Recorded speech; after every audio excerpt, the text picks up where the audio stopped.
Hello, welcome back, friends. I've missed you all so much lately. Thank you for joining me today on a journey to Birdmoss to the swamp. I'm excited for this box.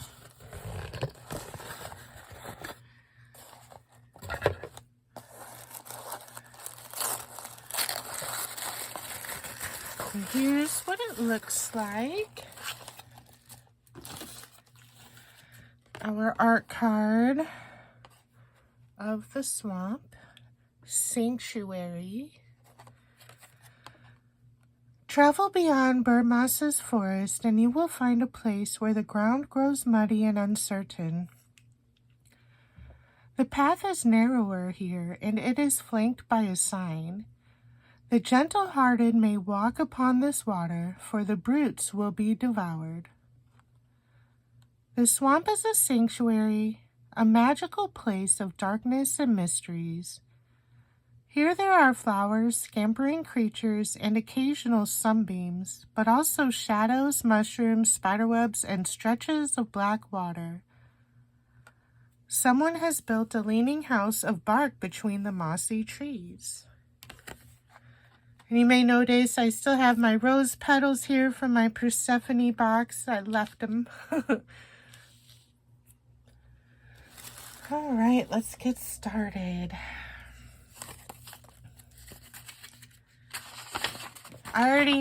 She offers sneak peeks every month, and you have to actually go to the site to see what the sneak peek is. That way it wouldn't be spoiled if you don't want to know. And I always go and look at the sneak peek. I can't help it. And so I'm really excited for this one. You dream to the swamp and pick your way across the wet ground. Asylum from the brutes. You arrive moments before sunrise. Pussy willows thrive in the swamp, and Birdmoss, perhaps it's because of its association with water. Pussy willow is used to summon rain, but also to protect against lightning strikes. Quicken a twig by dipping it in water to gently shake forth blessings as the silvery drops scatter. Soft like a mouse or a squirrel.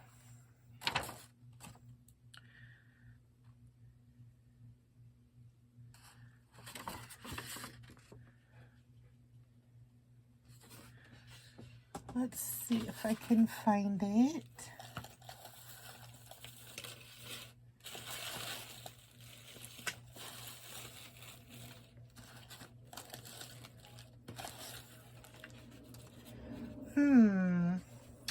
I am not sure which item it is.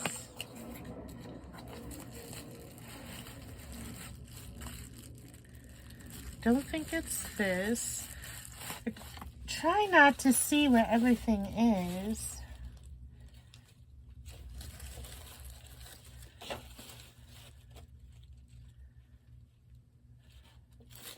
I don't think it's that.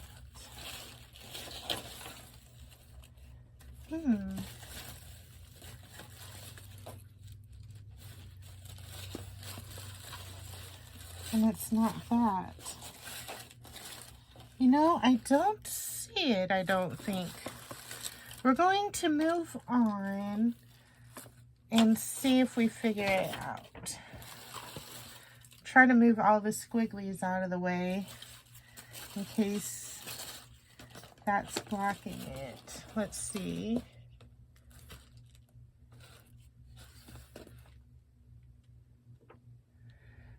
Yeah, I am not seeing it in here, guys. I found it. It slipped underneath the tissue in the box. It slipped underneath and got a little busted, but that's okay. So here's our pussy willow branch. One of the little fluffies fell off right there. I can always glue it back on. It is super soft though. There's more pieces in the box under the tissue too. Here's another one. Cool. The swamp is rich with life. Some plants are of gargantuan proportions, while others are tiny and whimsical. Plant your own miniature water garden with ferns so minuscule that they resemble moss. You receive a pressed glass bowl with a gently rippled rim that evokes the surface of the swamp. Wash your bowl and fill it with filtered or spring water. Then spread your ferns on the surface. Place your garden in indirect sunlight and change the water on a weekly basis.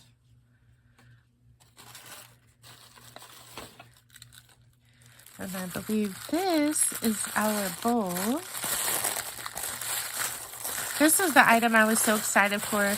The tiny ferns. They're the smallest ferns in the world. Beautiful glass bowl. I'm going to pause this and go wash this real quick so that we can set it up now together.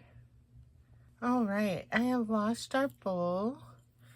And I have some spring water here because she did give us a lot of information about it. And I know you want to use filtered or spring water.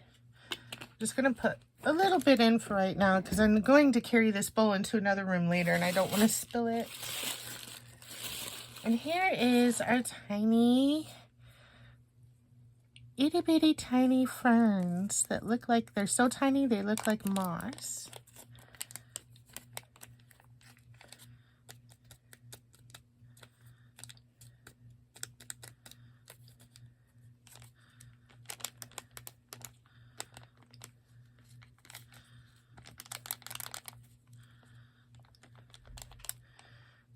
And the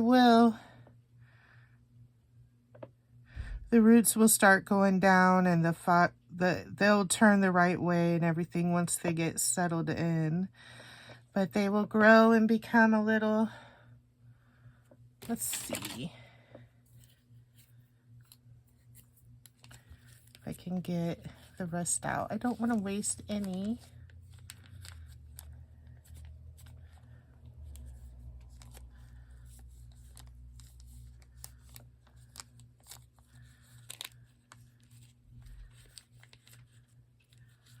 I'll work on getting the rest out later after the video.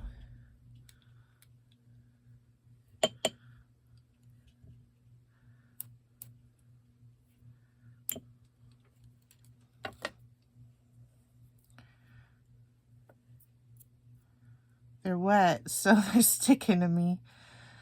But they will grow and become a little tiny miniature water garden, and I'm so excited about it. Hopefully this is something I can keep alive. I will be so sad if not.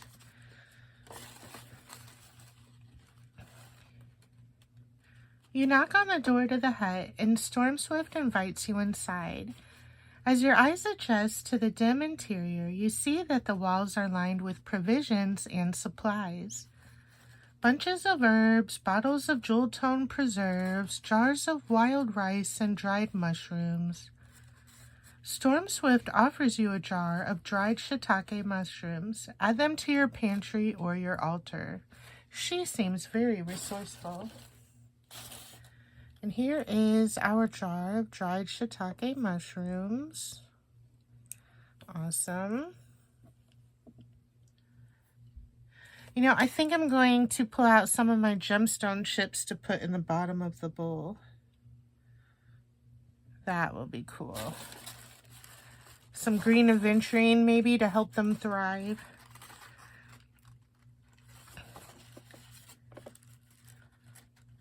A waterlogged hat, a rusted belt buckle, sodden bits of cloth. These are all that remain of the brutes who tried to enter. The hut's supplies extend beyond foodstuffs. Storm Swift has also amassed all kinds of resources. Patterns for aprons and sun hats, diagrams for garden layouts, books on animal husbandry, stockpiles of beeswax, sewing needles, and soap. You also find her own copious notes, including a compilation of recipes. Oh, cool. It's a little booklet. It says receipts. Got some mushrooms. Using dried mushrooms, first soak in lukewarm water for half an hour or until soft. Gently squeeze out water. Save the flavorful water to use in soup, rice, etc. Strain out any grit. Rinse the mushrooms to remove grit. Add to your recipe. Dutch oven bread. No kneading necessary. Swamp water is full of life, but should not be consumed. And here's our own little version of swamp water. Teas, tisanes, etc. Only use pure water. We've got a bird sketch here. And then mushrooms, more mushrooms on the back cover. How cute.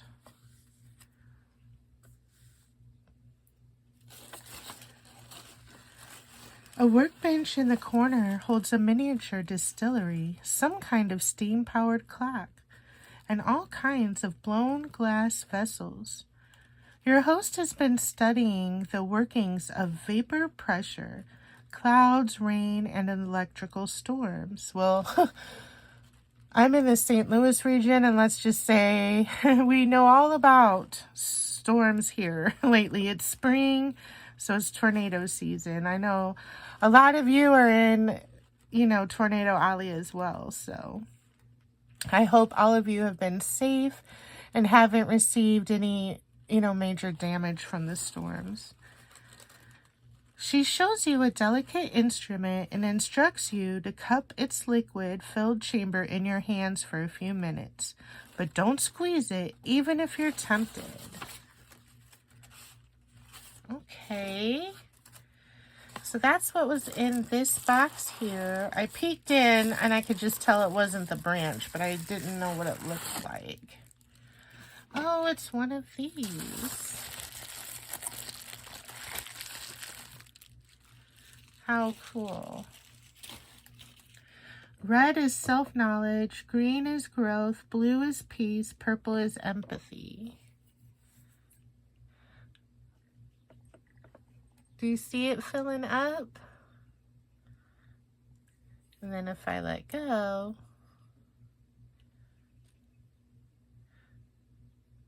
does it go back down? Maybe once it cools off. Or maybe if you hold the top. Yeah, if you hold the top, it goes back down. I'm remembering these now from when I was a kid. I always thought they were so cool. I don't remember what they're called, though. My grandpa had one, and it was so fun to play with. That's super cool. I love that. It brings back lots of memories. Lots of fun memories pretending I was a scientist when I was little. The swamp is a safe harbor for creeping creatures like insects and spiders. Sometimes Storm Swift lies on the ground to watch their movements. Their lives are short. She finds them beautiful even in death and preserves their forms for closer study. She offers you an orb for your own curiosity cabinet.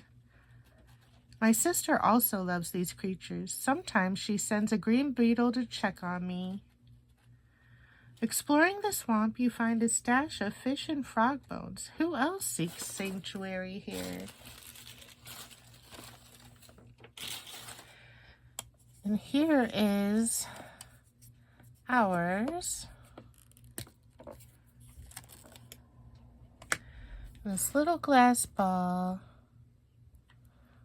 is, we've got this blue, purple, green beetle.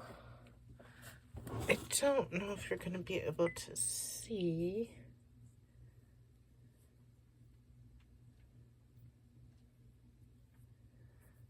And his belly is other colors, more silvery.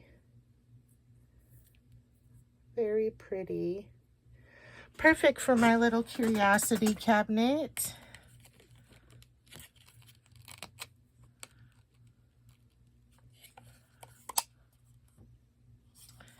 Awesome. That was our last item.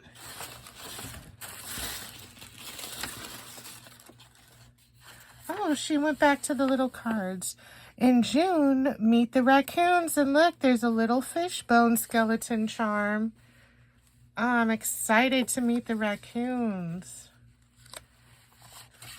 And there's a whole lot written on the back. Let's read this together. The stories say that into a family of 5 or more sisters, a pair of twins was born. Unlike their bright-faced sisters, the twins were dark and downy. At night they slept entwined, and in the day they spoke a language of their own making. While other girls sang and circled the maypole, the twins scratched in the dirt, arranging pebbles and seeds in swirling patterns. As they grew up, they stood taller than anyone else in the village. The neighbors tolerated the twins and their strange ways until a newcomer arrived. He promised the villagers new kinds of magic that would make the trees bear heavy fruit. Despite his guarantees, that spring a drought shriveled the crops and parched the forest. When cornered by the locals, he claimed that the twins and their sigils had cursed the fields. After that, the villagers distrusted the twins, turning them away from shops and thresholds. Heartbroken, the twins struck out from their village, walking for a day and a night. Before the sun rose again, a great thunderstorm descended. At first the sisters were frightened, but as the waves of lightning blanched the landscape and rain drummed upon the leaves, they grew exhilarated. For the first time they unfurled their wings and took to the sky. As they swooped, the thunder growled. When they gestured, the earth and streams and plants responded. They stirred up the dirt until the ground became muddy and uncertain. They gave each other new names, Stormswift and Darkwing. Seeking vengeance, Stormswift magicked the squelching ground so that it would devour all brutes. She called the place Orcus, or the Punisher of Broken Oaths. Darkwing, seeking to temper her sister's wrath, cast a spell of her own, declaring that the gentle-hearted would be able to walk upon the water. She scattered lily and lotus seeds across the swamp so that the plants could pave a path for the guileless. Thus enchanted, the swamp became the twins' sanctuary. Eventually, Darkwing went off to explore on her own. She settled in a place where no one knows her name. Stormswift remains in the hut she built herself, protected by the moat of the swamp. She sighs with satisfaction when she sees bad actors swallowed by the mud, but for the most part, she lives quietly and self-sufficiently. Aw, that's a cute little short story. What an awesome box. My favorite item is going to be my little swamp bowl here with the tiniest ferns in the world. I'm so excited. She did send us information all about these ferns, which I, as usual, meant to print off before making the video, but like always, I get so excited when my box arrives that I open it right away and forget to print the information. But already these little guys are starting to settle in. I can't wait to see how my little swamp grows over time. Super excited. I love it. I love everything, but that's my favorite. Tell me your favorite item down below, and I hope you all have a magical swamp-tastic day. Bye.